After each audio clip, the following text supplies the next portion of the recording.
Thanks for tuning in to the Charles Novell School of Music podcast, The Best Day Yet. Here you'll find tips, insight, and information to help your music and your ministry succeed. Whether you're a singer, a musician, or a songwriter, we want to help you where you are, but we also want to help you get to where you want to go. We believe that our talents are God's gift to us, but what we do with those are our gift back to God. Yesterday's information is important, but what we can learn today will make this the best day yet. Hey everybody, Rob Novell. We're back for another episode of the CNS podcast, The Best Day Yet. Excited about today's podcast. This comes from an actual live Zoom session that we did on songwriting.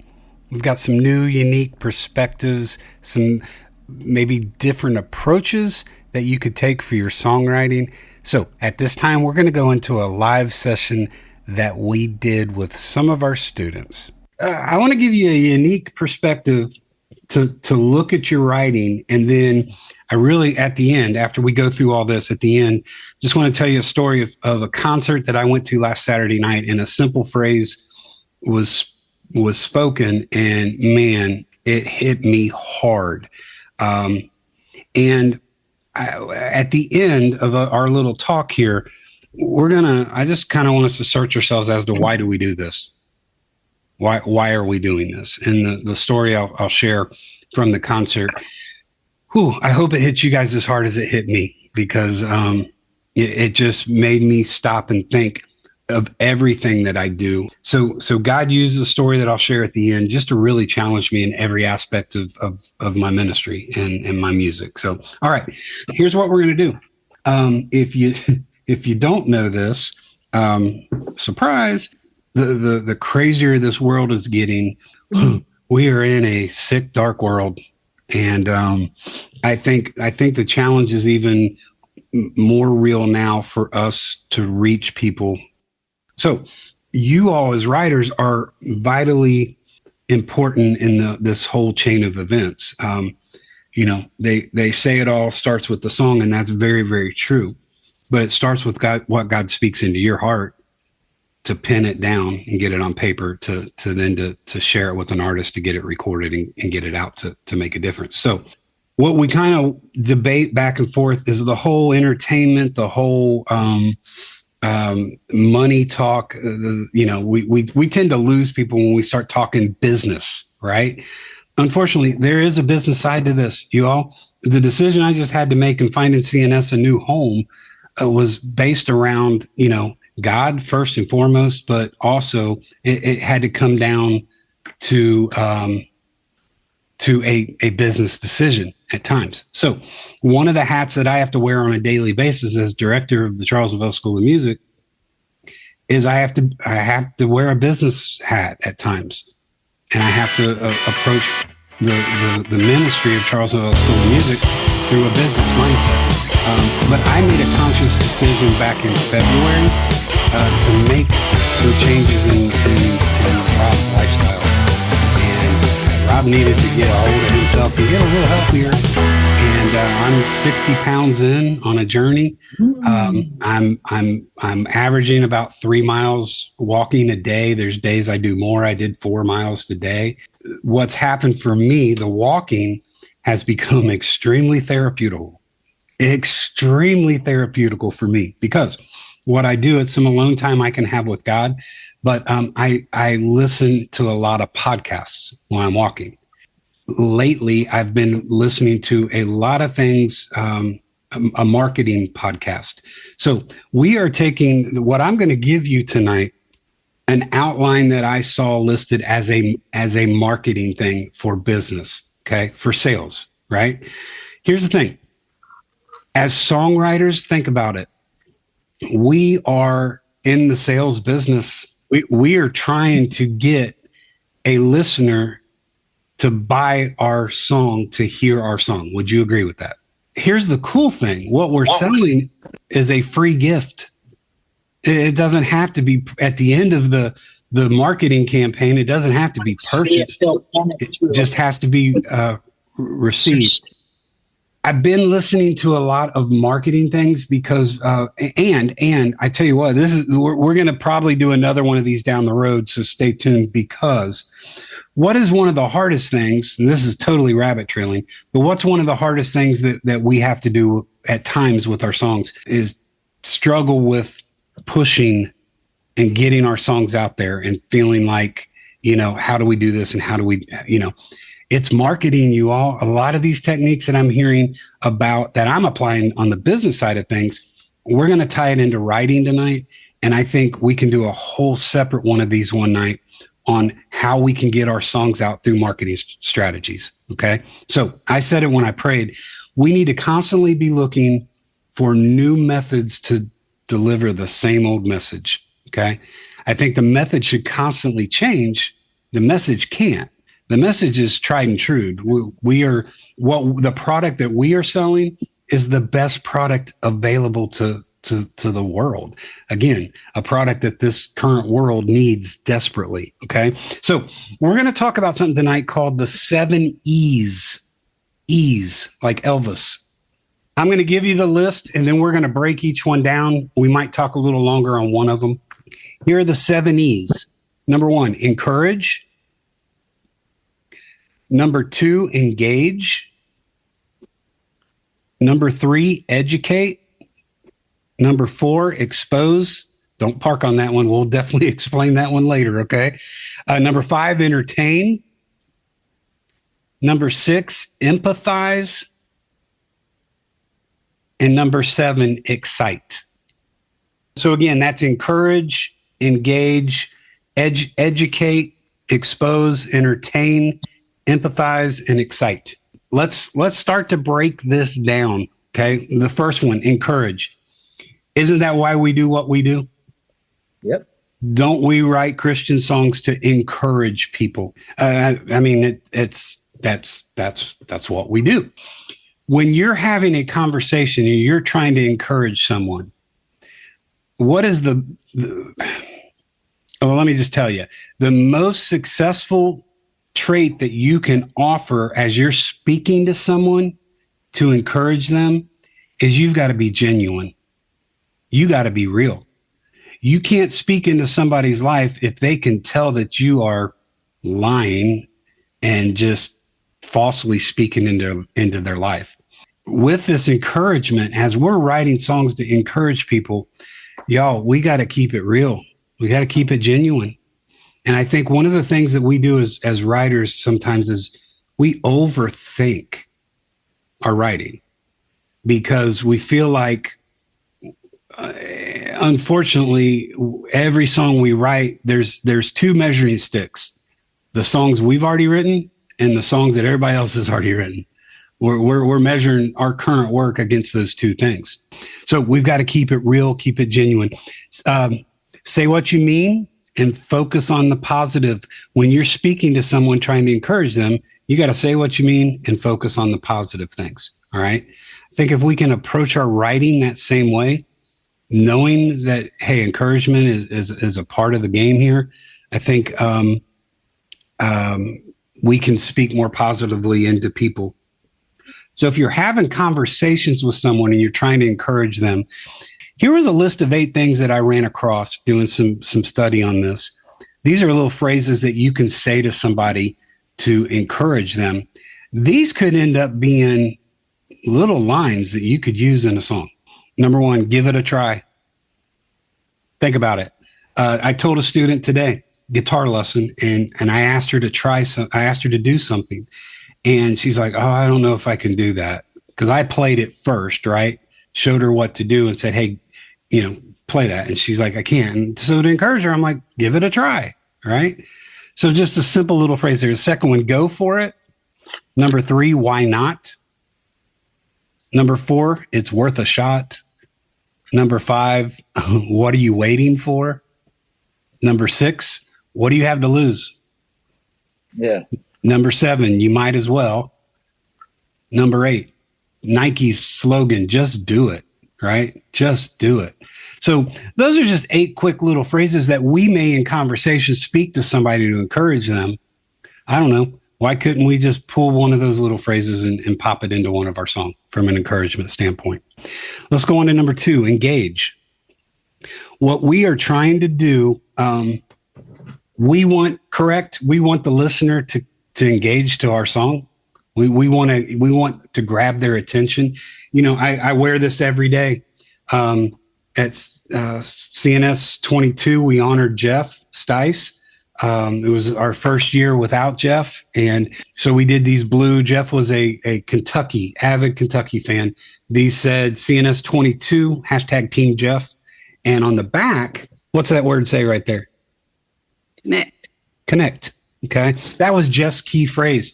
In about every class he would teach, he would encourage everybody to connect. So we are trying to engage with the listener. Back to the marketing standpoint, if you are trying to sell something to someone, you're trying to engage with them. You want to get their attention, right? All right. So there's a thing that I ran across called active listening. Is anybody familiar with active listening in the business world, right? There's active listening is a way of listening and responding to another person that improves mutual understanding. When I read that, y'all, I lit up. Aren't we constantly looking for inspiration for a new song? Right? Jot down this active listening. Take some time and do a deep dive on your own into active listening.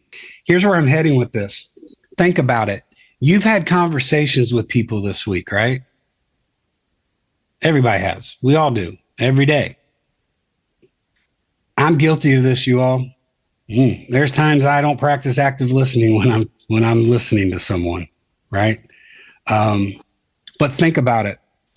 If you truly listen to what someone is telling you, they might be sharing problems with you. They may be sharing situations that they're going through, struggles, obstacles, mountains that they're climbing in their life. It may be relational, it may be health, it may be finances.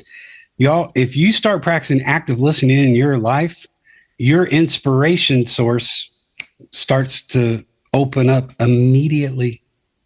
If you truly, truly, truly listen to what someone is telling you, man, God may give you a song to deal with what you're hearing from them that can be your way of helping them. So active listening. Within active listening, I ran across the ALR technique, the ALR. The A stands for ask questions. The L is listen to understanding, and the R is reflect and respond.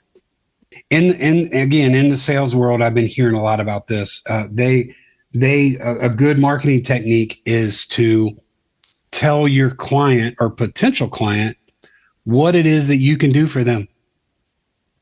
How can you change them? How can you help them? How can they be better by buying your product? Right? Man, I think if we think that way as we're writing, we are trying to engage with the listener. So through encouragement, now we're trying to engage with them. We need to show them the solution. There are some people in my life, you all, I have to approach a little differently in conversation. One particular person, I don't take him a problem without a solution. I've got to approach that conversation. Before I address the problem, I got to make sure I can present a solution, because they don't hear everything I'm saying. It's just, okay, let's fix it. Bop, right? So as we engage with people, we need to understand people a little better. So I think if you start to approach simple conversations in your life, maybe with people you know, and it may be with people you just interact with. Some of my favorite conversations in the day are the talk with the person across the gas pump from me. Just random conversations will start getting my head turning and give me ideas. Let's move on. How can we engage with people? We're actually staying here. I had to change pages. Didn't realize this was still here. When we're trying to engage with people through sales or through conversation, these can be important songwriting tips again. Number one, we need to tell them a relevant story. we're having communication and conversation with someone, we need to give them a relevant story. Again, as Christian songwriters, I can't think of a better example. That's what we do through our encouragement is we're sharing the most relevant story ever. Number 2, create a meaningful analogy. Create a meaningful analogy. You all, I love analogies. Jesus loved parables, didn't he? You know, if you can give someone a meaningful analogy in your conversation with them, you may get them to understand. There are people that I think are 3 deep on the analogy list for me, because if let's go back to that same person. If I don't take them the solution to the problem, sometimes even when I give them the solution, I've got to give them 2 or 3 analogies to get them to see the picture, right? So I think that can apply as well. Number 3, it says make a request. You know, in conversation with someone, if you're trying to engage with them, you know, I've done this in ministry, being on a church staff and having to counsel with people. I first off, I look across the desk at the beginning of the session and say, look, I'm not going to tell you I know what you're going through, because even if it is a situation I've been through, you're going through it. And that's different than when I went through it. So I want to be upfront and honest with people. But a lot of times in those sessions, I will make a request of them to open dialogue. So I think from a songwriting standpoint, how could we approach something that way in our writing? To make a request causes somebody to think about something. Okay. Number 4, give a powerful quote. If you're talking with someone, you're trying to get them to engage what you're selling. If you can give them a quote that backs that up. The 5th one here, and I love this one, says tell an appropriate joke. In life, we have people that are thermostats and people that are thermometers. A thermometer person can walk in a room and take the temperature of the room. Thermostat people can change the temperature of that room. And then there are some of us that are both. They can walk in a room, take the temperature of the room, and change the temperature of the room, say through a joke. Okay. Now, we're going to talk a little bit more about this in a minute, but y'all, there's nothing wrong with every song doesn't have to be so serious. You know, we can have some fun and comic relief. You know, God gave us all of our senses. Why? To use them. Everything doesn't have to be gloom and doom. I recently ran across this. Y'all, I think, unfortunately, so I'm in my studio. I produce projects for artists. I work with songwriters all the time, doing demos and various things. And y'all, I've come to a point, and I'm going to tap into 55 years of existence on this earth. And I started doing studio work when I was 13. So I've been doing this for a while. I've come to a decision, y'all, on Christian songwriters. You know, at times what we are. We take the Wizard of Oz approach to writing. Anybody know what the Wizard of Oz approach? We get our pen out and we start writing, and we start telling these people, you don't have a brain, you don't have a heart, you don't have any courage. So for the next 3.5 minutes, follow me along this yellow brick road of my song, and maybe we can get to the man behind the curtain by the end of the song. Right? Man, we can browbeat people with stuff. We can lighten up and have some fun. So engaging joke. All right, let's move on. Number 3, educate. Make your songs, or again, in conversation in the business world, to educate people on your product, what you're selling them, you got to make it clear and back to engaging. Okay. So as you're writing your songs through this now, number 3, the educate side of things, make it clear, present your contact with purpose and passion. You know what? That's a thin line that we have to tiptoe. I think as writers, I think a singer, a musician, I think we all got to think out of the box and be creative. I think as songwriters, it's even more vitally important that we are creative people. All right.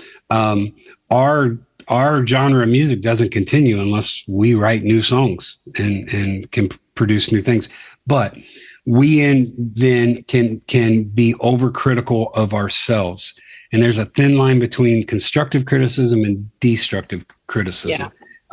There's times, y'all, my struggle is real. When I'm doing a new project, I'll cut a song or two and listen to it in my car for a couple of days. And then what do? I come back in the studio and fix something or redo something. It has to get to a point where I have to say, stop. Now, I can keep going and going and going because I'm not paying Daywind, or I'm not paying a record company or a studio because I have my own studio. So at some point, I just have to say, that's good enough. That's acceptable. Let's move on. So keep raising the bar, right? We got to give our best, and we got to put forth our best. But yep, don't beat yourself up. Don't be overcritical of yourself, and don't overthink things. Okay, let's move on here. Thank you. Here's number 4 that I'm going to expose you to why exposed is on our list. All right. How to get their attention. Okay. In sales, exposing a potential customer to what it is that you're trying to sell them. How can you get their attention? A few things in getting someone's attention.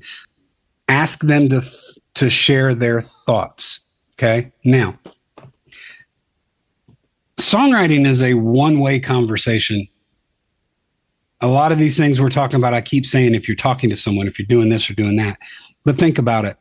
How many times have you listened to a song? If you write, Moses was a basket case, while you're sharing those words and a listener may be hearing that lyric, again, visually, they are seeing Moses floating down the river in the basket, right? So you're getting their attention.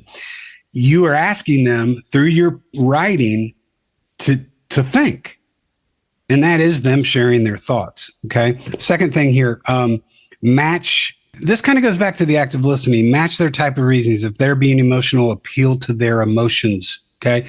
Listen, the phrase "fake it till you make it." I despise that. This goes back to the point 1. How do we encourage people? We be genuine. We be real. So I'm not saying we fake it till we make it. However, you all know as writers, there are times that we can play off certain things to get our thought across. All right. It's not manipulation. Understand that. Man, I've had a couple situations too. I'll share with you. I had a guy come in and, he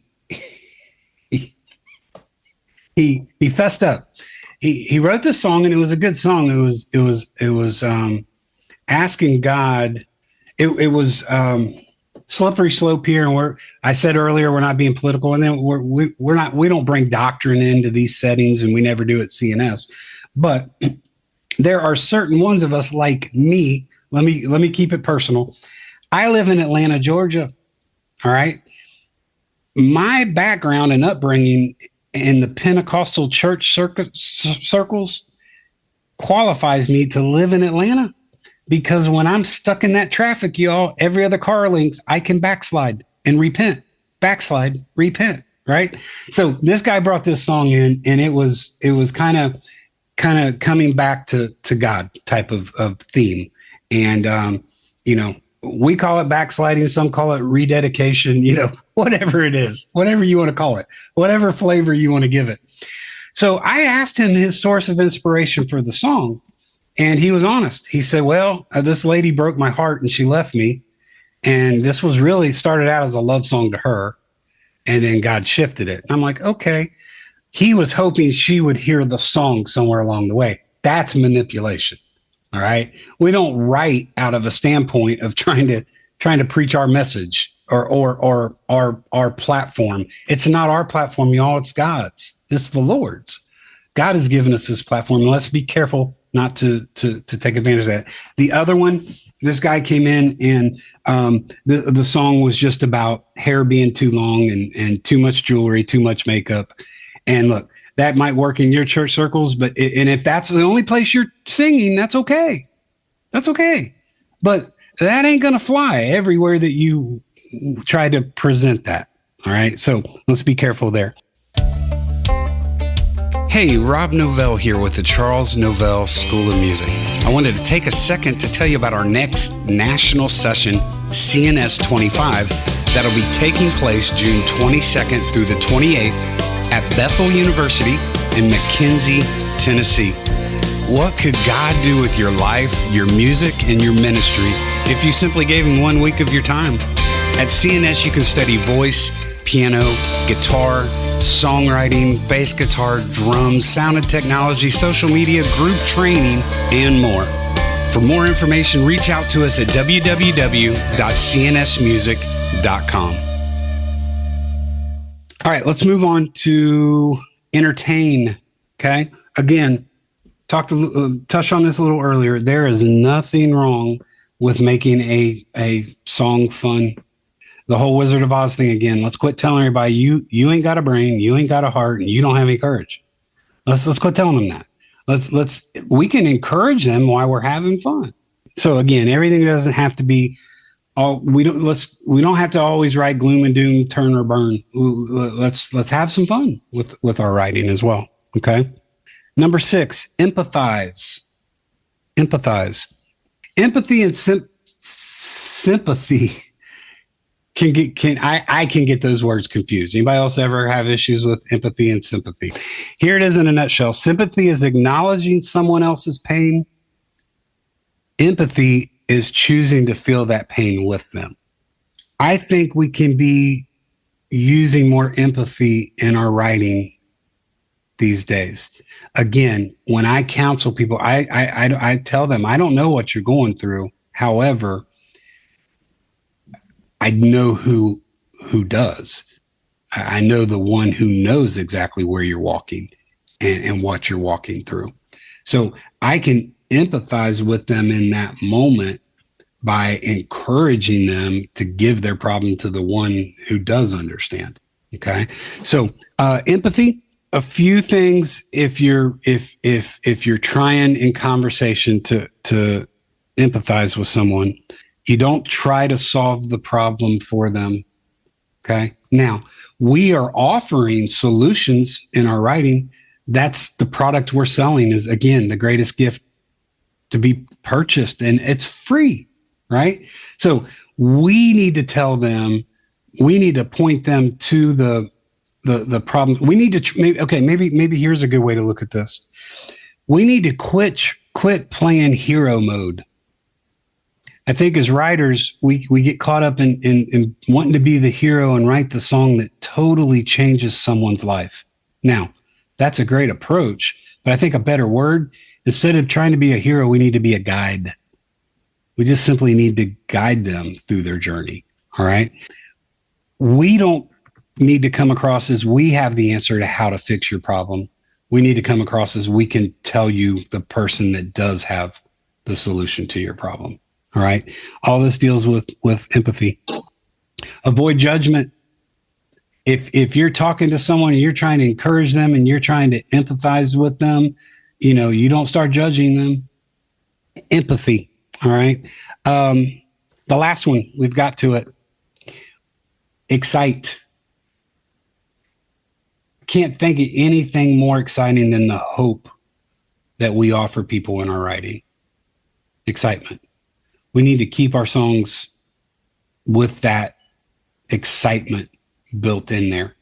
Okay. Again, if it's gloom and doom and we're just trying to shove something down their throat, it's a lot harder than, so again, from a sales standpoint, when I'm talking to a prospective student about attending CNS, my approach isn't, I've heard you sing and you need to come to our school. That's not my approach. Now, that's the last way we're going to see them at CNS 25, right? I got to engage with them. I've got to go through this list of E's to get them to this final one, to excite them to what? Sign up on the dotted line and register for CNS 25, right? If we're just being too judgmental and critical with people, we're not exciting them. We're doing the opposite of that. All right. So the excitement thing is we stay focused on the hope that we're offering these people. So those are the 7 E's that if you follow in your business model and your social media, you're going to see results come from your social media. So why can't we turn that into what we do? I am constantly looking to do new things in a new creative way. So it's easy for my brain to be out listening to these marketing podcasts, and all of a sudden God hit me and say, you know what? That can be applied to songwriting.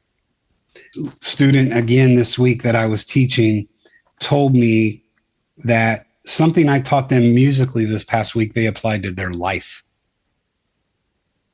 I think we can constantly look at a situation through different lenses and accessorize it to what our situation is. The other thing, two things, backtracking, the act of listening, do a deep dive into that. All right. Maybe the biggest thing that can come out of this tonight, if we start interacting with people differently, as they're sharing their problems to us, our inspiration meter starts to do this. Because we're hearing real people tell us real situations that they're going through. And then through our writing, if we can then, that's where the empathy comes in. And if we can, we're not trying to be the hero and fix their problem. We're trying to guide them through this journey of our song to surrender it and give it to the one who can fix their problem. All right. So you all see how these things can apply? Man, think out of the box, you all. Think out of the box. Keep in mind, we're salesmen, you all.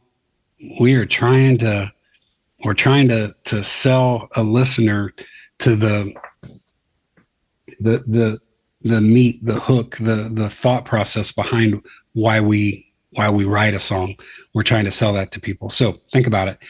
Where can your source of inspiration come for songwriting? Anywhere. We took a social media marketing campaign and applied it to writing tonight. Let me share what happened at this concert the other night. So I teach Mondays, Wednesdays, and Thursdays at their music academy at the church. They had a pastor change a couple years ago, and this guy came in with a vision. And if you were at CNS 24, you saw this. We put this in the book. They've started a ministry called the Haven House. And what they've done, they had land given to them, and they had different fundraising and things to come in. They have built about a $500,000 home that the Haven House is going to be a ministry for unwed pregnant ladies. And they want to bring them in. They want to point them to Jesus, help them deliver that baby, coach them on what their options are as far as adoption and this and that and this and that. So the home hasn't opened yet. They're in red tape with the county and the state but there is a ribbon cutting ceremony on the 22nd. So they had a fundraising event this past Saturday night. They brought in 3 artists, and these were a little bit more of your CCM type of artists. It was a duet, Caleb and Kelsey. And then, I'm drawing a blank. Was it Allie Holcomb? I know I'm saying that one wrong. The third one was Matthew West. So they had a fundraising concert for the Haven House. And so we went as a family to support the Haven and support the church and be at the concert. And Caleb and Kelsey they opened the show, and she said something. And when she said it, you all, oh my gosh, it hit me so deep that it got lodged under my toenails. I mean, that's how deep the Holy Spirit struck me with what she said. And so she was sharing on their music and the fact that this is bigger than just entertainment and them exercising their gifts and getting their sing on, right? This was ministry for them. And she began to talk about the emails that they get from fans and listeners as to where all that their music is being played. And she started talking about getting an email from a person, and they were playing their worship music in the hospital as their mom was sick, playing it in the background. And another email, the dad entered hospice, and they had Caleb and Kelsey's music playing in the hospice room. She went on to mention the car rider line. She went on to mention the kitchen as family dinners being prepared. And here's what she said. And when she said this is what lodged under my toenails. She did not want to take for granted the sacred places that their music was allowed to go. And there's two definitions to sacred. When we hear sacred, we think church and, highfalutin and sacred singing and sacred this and that. But also sacred is just I don't want to say holy in our lives, but just, are you following me? To get into somebody's hospice room, that's a sacred place, right? So, man, what God challenged me with that was, Rob, yes, I've given you some giftings.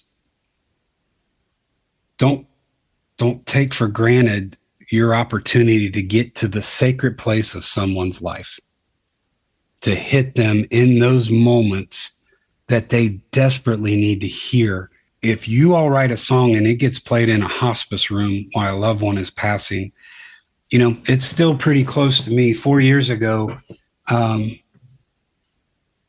we were singing as a family with my dad in a hospice room at the hospital. What a day that'll be.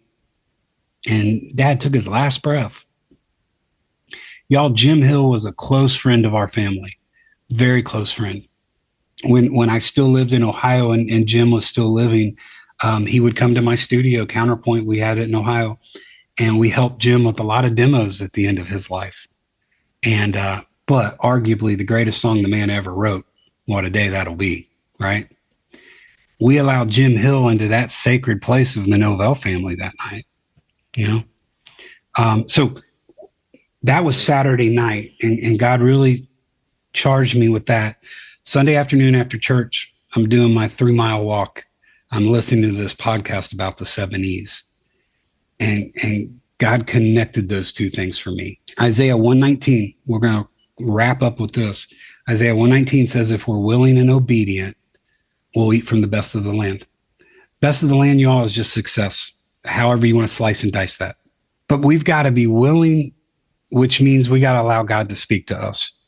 So in that concert the other night, I remember just before she said that, the song that they were doing was very just worshipful. And man, when she said that about their music hitting those sacred places, y'all, I think a fresh perspective that I've been talking about as we've advertised this week is let's realize those sacred places that our songs could potentially land, and not twist that, not take advantage of that, not manipulate that, just let it organically happen. And I think if we're Isaiah 119 listening, and once he speaks to us, then we got to be obedient to walk it out. So when I listened to this podcast on Sunday and he said, look, this connects to that, tell your people to show up Friday night and speak this to them, just had to be obedient and walk this through. Okay, man, we have an amazing opportunity as writers to literally walk 119 out, Isaiah 119. If we keep our hearts and our lives in a place where we can hear the master talk to us, and then we do what he tells us to do, then success is going to come on the other side of that. Thanks for listening to the Charles Novell School of Music podcast, The Best Day Yet. You can follow us on Facebook, Instagram, and Twitter under the name the Charles Novell School of Music. And for more information on CNS and our upcoming events, like our online school, our weekend regional sessions, our creative coaching, and our pastor's retreat, you can visit us at our website at www.cnsmusic.com. As you've listened to this episode, we hope that you've gained some information that you can apply to your music and to your ministry to make today the best day yet.